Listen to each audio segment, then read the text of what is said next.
Driver یہ کول truck جو چلاتے ہیں اس میں کام کر رہے ہیں، وہاں کے عوام کو روزگار کے مواقع ملے، پورا علاقہ میں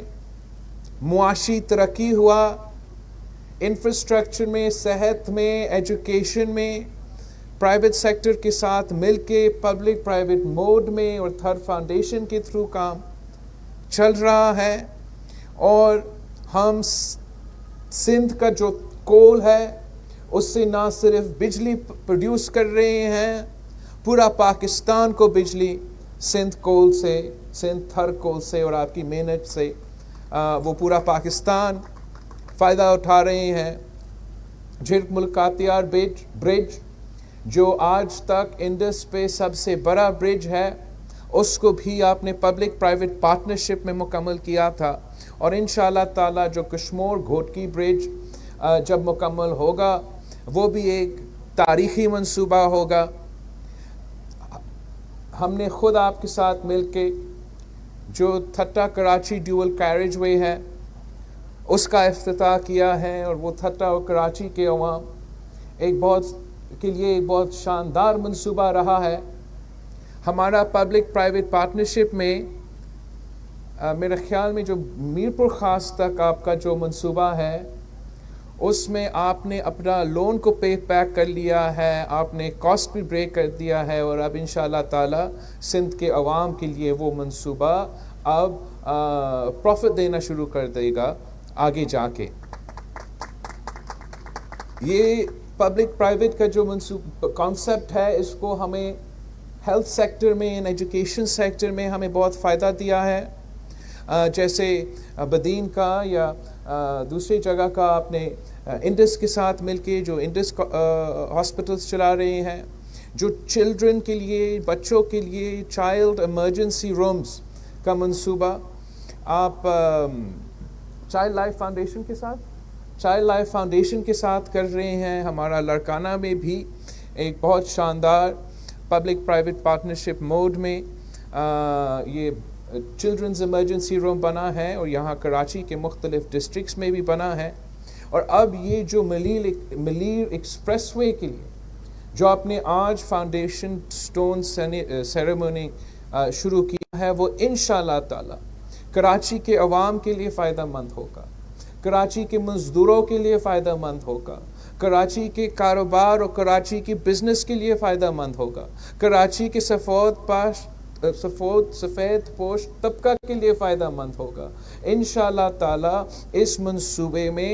منصوبے سے ہم کراچی کے عوام کو بھی فائدہ دلوائیں گے، ہم کراچی کی بزنس کمیونٹی کے ساتھ انگیج کر کے کام کر رہے ہیں، اور جہاں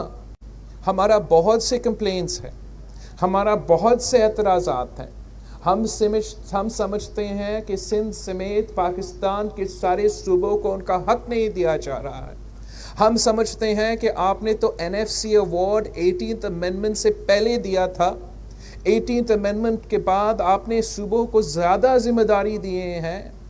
مگر اس کے بعد آپ نے ایک نیا این ایف سی ایوارڈ جس کو آپ وہ پورا جو ذمہ داریاں ہیں ان کے لیے پورا فنڈنگ بندوبست کرے، وہ آپ نے ابھی تک کیا ہی نہیں۔ جو پرانا این ایف سی ایوارڈ ہے آپ اس پہ پورا اترتے ہی نہیں، جو سالوں سال اب صوبوں کے ساتھ وعدہ کرتے ہو کہ آپ اتنا پیسہ دلوائیں گے، اور یا اپنا پیسہ ہے سالوں سال اس پہ ہوتا ہے، سالوں سال میں ان کو وہ پیسہ نہیں دیا جاتا ہے، جس سے پاکستان کے سارے صوبے متاثر ہوتے ہیں۔ لیکن جہاں ہم شکوہ کرتے ہیں، احتجاج کرتے ہیں اور اپنے عوام کے حقوق کے لیے لڑتے رہیں گے، ہم نے آرام سے نہیں بیٹھا، ہم نے گھر سے ہمارے ایسا نہیں آ رہا ہے، وفاق ہمارے ساتھ تعاون نہیں کر رہا، ہم نے اب ہمارے عوام کے لیے سلوشنز نکالے ہیں، اور ان سلوشنز میں سے ایک یہ پبلک پرائیویٹ پارٹنرشپ کا منصوبہ ہے، جس سے ہم حکومت سے کے جو کم فنڈز ہیں اس سے زیادہ کام نکالتے ہیں اور زیادہ فائدہ نکالتے ہیں۔ میں امید رکھتا ہوں کہ جو آپ کا پبلک پرائیویٹ پارٹنرشپ کا پورٹ فولیو جو 2018 الیکشن کے پہلے اکانومسٹ جیسے انسٹیٹیوشن نے